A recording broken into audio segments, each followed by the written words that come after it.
یہ جو but coin ہے، یہ جو کرنسی ہے ڈیجیٹل، اس کے بارے میں آپ کا کیا خیال ہے؟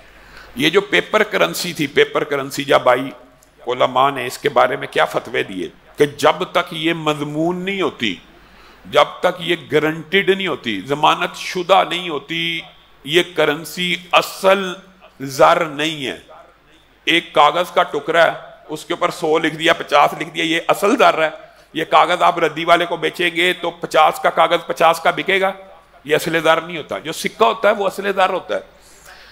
2 روپے کے کاپر کا سکہ شاید 2.5 روپے کا بک جائے ایک وقت میں، اگر آپ ردی والے کو بھی بیچیں۔ 5 کا سکہ شاید 10 کا بک جائے ایک وقت میں، جب اس کی میٹل کی قیمت اتنی ہو جائے۔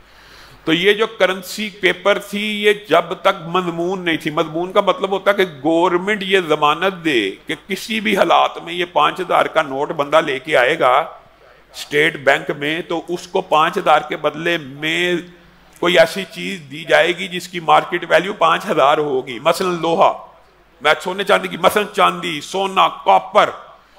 اسٹیٹ بینک یہ ضمانت دیتا ہے کہ 5000 کا نوٹ لے آؤ، 1000 کا نوٹ لے آؤ، اس کے متبادل آپ کو اصل زر جس کی مارکیٹ ویلیو بھی اتنی ہوگی وہ دیا جائے گا۔ اس کو کہتے ہیں مضمون، ضمانت شدہ۔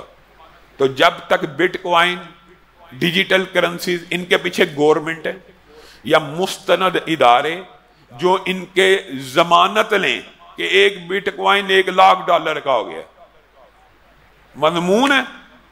قطعاً مضمون نہیں ہے، گارنٹیڈ شدہ ہے ہی نہیں، پتہ ہی نہیں ویلیو کیا ہے، کب 70 پہ آ جانا ہے، کب 80 پہ چلا جانا، صرف جوا ہو رہا ہے، غرر ہے۔ 100% حرام ہے ڈیجیٹل کرنسی، اس وقت تک 100% حرام ہے۔ ہاں ہو سکتا ہے کل کو گورنمنٹ اس ماڈل کو اختیار کرے، جب گورنمنٹ اختیار کرے گی تو اس کے پیچھے ضمانت دے گی۔ اور اگر کوئی ادارہ بھی اتنا سٹرانگ ہو جائے، ایلن مسک صاحب کا ادارہ گارنٹی دے کہ ہاں آپ ایک بٹ کوائن لے آئیں گے تو اس کی کم از کم یہ مالیت اتنا میں اصل زر آپ کو دے دوں گا، یہ ہے اوپن میں ٹریڈنگ کر کے جوے کے انداز میں کھیلا جا رہا ہے۔ یہ 100% جو ہے یہ حرام ہے، ابھی اس سے آپ کو کلی طور کے اوپر اجتناب کرنا چاہیے۔ علامہ ہشام الہی ظہیر کے بیانات حاصل کرنے کے لیے علامہ ہشام الہی ظہیر آفیشیل چینل کو سبسکرائب کر لیں۔